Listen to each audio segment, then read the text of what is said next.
Welcome to Stoic Path, where ancient wisdom illuminates modern lives. In the quiet streets of ancient Assos, a man rose from the humblest beginnings to become one of Stoicism's most enduring figures.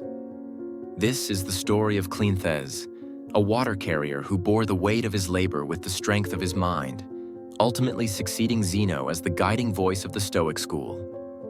Let us journey through his life, his struggles, and his teachings, and uncover the wisdom he left behind. Cleanthes was born in Assos, a modest town in Asia Minor. Unlike the aristocrats or scholars of his age, his life began in obscurity. His father, a simple man of trade, instilled in him a strong work ethic but could offer little beyond that. Cleanthes took up labor as a water carrier, his days marked by toil and sweat. It was an existence that might seem mundane, but even then, Cleanthes carried within him a thirst, not for wealth, but for wisdom. One fateful day, as Cleanthes hauled water through the bustling agora of Athens, he overheard a discourse that would change his life. It was Zeno of Citium, teaching in the Stoa Poikile. Cleanthes, captivated by the clarity and depth of Zeno's words, resolved to become his student. With meager savings and a boundless determination, Cleanthes stepped into a world of philosophy. As a student of Zeno, Cleanthes faced a challenge unlike any he had known. Philosophy required more than physical endurance. It demanded intellectual rigor. By day, Cleanthes continued his labor as a water carrier, earning enough to survive. By night, he immersed himself in the teachings of Zeno, absorbing lessons on reason, virtue, and resilience. Many ridiculed Cleanthes, calling him a mere beast of burden. But to him, these insults were irrelevant. His labor was not a hindrance to philosophy, it was its proof. For Cleanthes, every drop of water he carried was a testament to his fortitude, a living demonstration of the Stoic principle that external circumstances need not dictate one's inner strength. Cleanthes' dedication caught the attention of his fellow students and even the cynics of Athens. They mocked his dual life, questioning how a laborer could ever grasp the depths of Stoicism. When brought before the magistrates for being idle, he displayed a notebook filled with his philosophical reflections, leaving them astounded. It was not just his resilience, but his humility that defined Cleanthes. Unlike many who sought fame through philosophy, Cleanthes sought only understanding. He once remarked, "If a man labors with his hands but keeps his mind virtuous, is he not twice blessed?" His words silenced skeptics, earning him respect and admiration. When Zeno passed, the question arose, who would succeed him? Despite other students being more eloquent or wealthy, Zeno's choice was clear. Cleanthes had embodied Stoicism not just in thought, but in action. His life, a harmony of labor and wisdom, stood as a testament to the teachings of the school. Under Cleanthes' leadership, the Stoic school flourished. His interpretations of Zeno's doctrines deepened their resonance, and he began crafting his own teachings. Through his lectures, Cleanthes encouraged his students to view hardship not as an obstacle, but as an opportunity to cultivate virtue.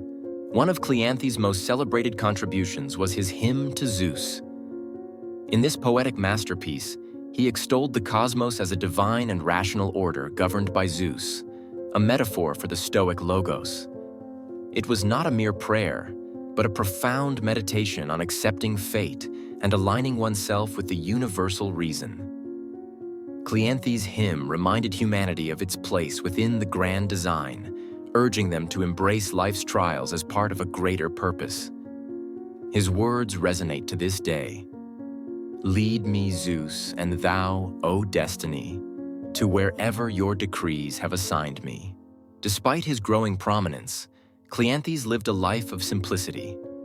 He believed wealth and comfort dulled the soul's sharpness.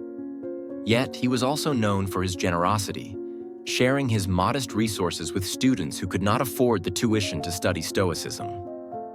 For Cleanthes, philosophy was not a privilege of the elite, but a path for all who sought truth. His actions reflected a profound belief in the Stoic tenet of communal harmony. Helping others to fulfill their potential was, to him, the ultimate virtue. Cleanthes' approach to teaching was unique. Unlike the fiery debates of other schools, his sessions were calm, reflective, and focused on application. He taught that philosophy was not about winning arguments, but about living well. His students included the great Chrysippus, who would later refine Stoicism further. Cleanthes saw himself not as a master, but as a guide, helping others navigate the trials of life. His patience and insight left an indelible mark, ensuring that the Stoic tradition would thrive for generations. Through every hardship, Cleanthes exemplified the Stoic ideal of perseverance. He once remarked that life's challenges were like the sculptor's chisel, shaping one's character. His unshakable resolve inspired his students to face their own trials with courage and grace. Even in old age, Cleanthes remained steadfast, his mind as sharp as ever. He reminded his students that the journey of self-improvement was lifelong, a continual striving toward wisdom and virtue. Cleanthes left behind a legacy not just of ideas, but of a life lived in accordance with them. Though much of his work has been lost, the fragments that remain continue to inspire seekers of wisdom. His teachings on resilience, humility, and harmony with nature remind us that philosophy is not an abstraction, but a guide to living. Through his perseverance, Cleanthes proved that one need not be born into privilege to achieve greatness. In his own words, greatness is not given, it is earned through virtue and effort. Cleanthes lived to an old age, passing away quietly as he had lived, with dignity and grace. His final days were spent in reflection, his mind ever attuned to the Stoic ideals of accepting fate and embracing the present moment. His death marked the end of an era, but the beginning of a timeless legacy. Today, we remember Cleanthes not just as a successor to Zeno, but as a shining example of what it means to live a Stoic life.